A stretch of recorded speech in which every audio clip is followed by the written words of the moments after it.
ओम नमः शिवाय। श्री शिव महापुराण विद्येश्वर संहिता अध्याय 18 भाग 2। लिंग नाभि जिह्वा नासाग्र भाग और शिखा के क्रम से कटे हृदय और मस्तक तीनों स्थानों में जो लिंग की भावना कही गई है उस आध्यात्मिक लिंग को ही चरलिंग कहते हैं। पर्वत को पौरुष लिंग बताया गया है और भूतल को विद्वान पुरुष प्राकृत लिंग मानते हैं। वृक्ष आदि को पौरुष लिंग जानना चाहिए और गुल्म आदि को प्राकृत लिंग।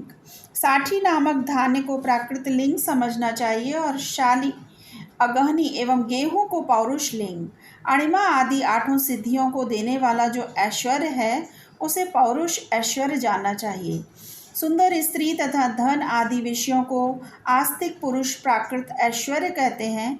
चरलिंगों में सबसे प्रथम रसलिंग का वर्णन किया जाता है। रसलिंग ब्राह्मणों को उनकी सारी अभीष्ट वस्तुओं को देने वाला है। शुभ कारक बाणलिंग क्षत्रियों को महान राज्य की प्राप्ति कराने वाला है। स्वर्णलिंग वैश्यों को महाधनपति का पद प्रदान करने वाला है तथा सुंदर शिवलिंग शूद्रों को महाशुद्धि देने वाला है। स्फटिकमय लिंग तथा बाणलिंग सब लोगों को उनकी समस्त कामनाएं प्रदान करते हैं। अपना ना हो तो दूसरे का स्फटिक या बाणलिंग भी पूजा के लिए निषिद्ध नहीं है। स्त्रियों विशेषतः सधवाओं के लिए पार्थिव शिवलिंग की पूजा का विधान है।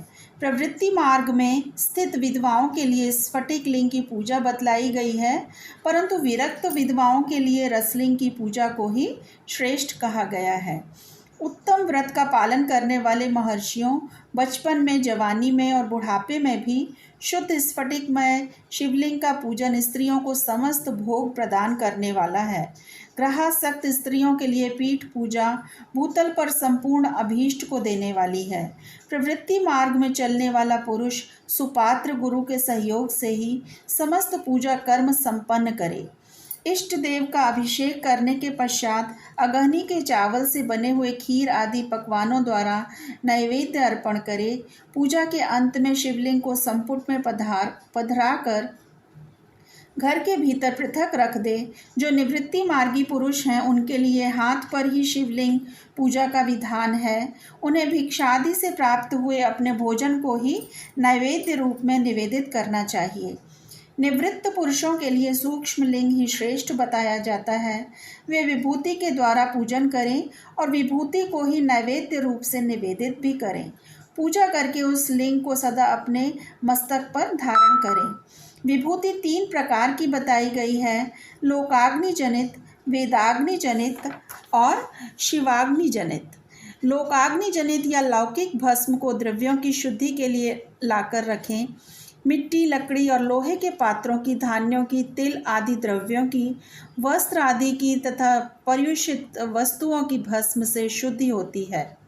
कुत्ते आदि से दूषित हुए पात्रों की भी भस्म से ही शुद्धि मानी गई है। वस्तु विशेष की शुद्धि के लिए यथा योग्य सजल अथवा निर्जल भस्म का उपयोग करना चाहिए।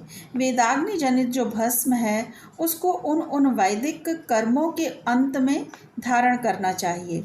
मंत्र और क्रिया से जनित जो होम कर्म है वह अग्नि में भस्म का रूप धारण करता है। उस भस्म को धारण करने से वह कर्म आत्मा में आरोपित हो जाता है।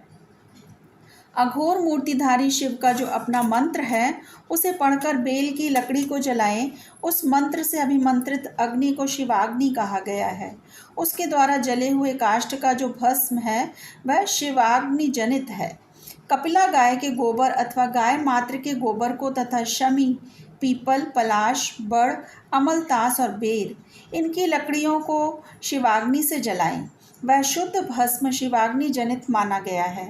अथवा कुश की अग्नि में शिव मंत्र के उच्चारण पूर्वक काष्ठ को जलाएं। फिर उस भस्म को कपड़े से अच्छी तरह छान कर नए घड़े में भरकर रख दें। उसे समय समय पर अपनी कांति या शोभा की वृद्धि के लिए धारण करें। ऐसा करने वाला पुरुष सम्मानित एवं पूजित होता है।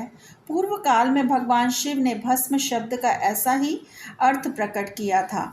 जैसे राजा अपने राज्य में सारभूत कर को ग्रहण करता है, जैसे मनुष्य सस्य आदि को जलाकर रांधकर उसका सार ग्रहण करते हैं, तथा जैसे जठरानल नाना प्रकार के भक्ष्य भोज्य आदि पदार्थों को भारी मात्रा में ग्रहण करके जलाता है और जलाकर सारतर वस्तु ग्रहण करता और उस सारतर वस्तु से स्वदेह का पोषण करता है, उसी प्रकार प्रपंचकर्ता परमेश्वर शिव ने भी अपने में आधेय रूप से विद्यमान प्रपंच को जलाकर भस्म रूप से उसके सार तत्व को ग्रहण किया है। प्रपंच को दग्ध करके शिव ने उसके भस्म को अपने शरीर में लगाया है। राख बबूत पोतने के बहाने जगत के सार को ही ग्रहण किया है। अपने शरीर में अपने लिए रत्न स्वरूप भस्म को इस प्रकार स्थापित किया है। आकाश के सार तत्व से केश, वायु के सार तत्व से मुख, अग्नि के सार तत्व से हृदय, जल के सार तत्व से कटिभाग और पृथ्वी के सार तत्व से घुटने को धारण किया है। इस तरह उनके सारे अंग विभिन्न वस्तुओं के सार रूप हैं।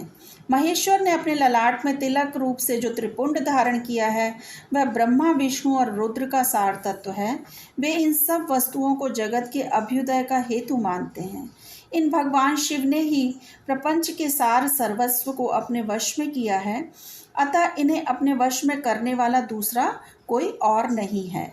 जैसे समस्त मृगों का हिंसक मृग सिंह कहलाता है और उसकी हिंसा करने वाला दूसरा कोई मृग नहीं है, अतः उसे सिंह कहा गया है।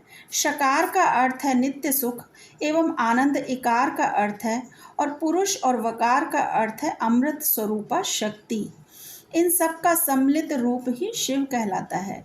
अतः इस रूप में भगवान शिव को अपना आत्मा मानकर उनकी पूजा करनी चाहिए। अतः पहले अपने अंगों में भस्म मलें, फिर ललाट में उत्तम त्रिपुंड धारण करें। पूजा काल में सजल भस्म का उपयोग होता है और द्रव्य शुद्धि के लिए निर्जल भस्म का।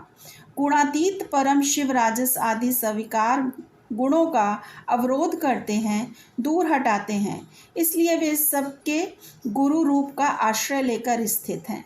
गुरु विश्वासी शिष्यों के तीनों गुणों को पहले दूर करके फिर उन्हें शिव तत्व का बोध कराते हैं, इसलिए गुरु कहलाते हैं।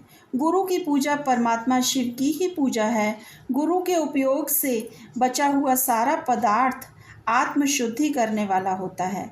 गुरु की आज्ञा के बिना उपयोग में लाया हुआ सब कुछ वैसा ही है जैसे चोर चोरी करके लाई हुई वस्तु का उपयोग करता है। गुरु से भी विशेष ज्ञानवान पुरुष मिल जाए तो उसे भी यत्नपूर्वक गुरु बना लेना चाहिए। अज्ञान रूपी बंधन से छूटना ही जीव मात्र के लिए साध्य पुरुषार्थ है। अतः जो विशेष ज्ञानवान है वही जीव को उस बंधन से छुड़ा सकता है। ओम नमः शिवाय।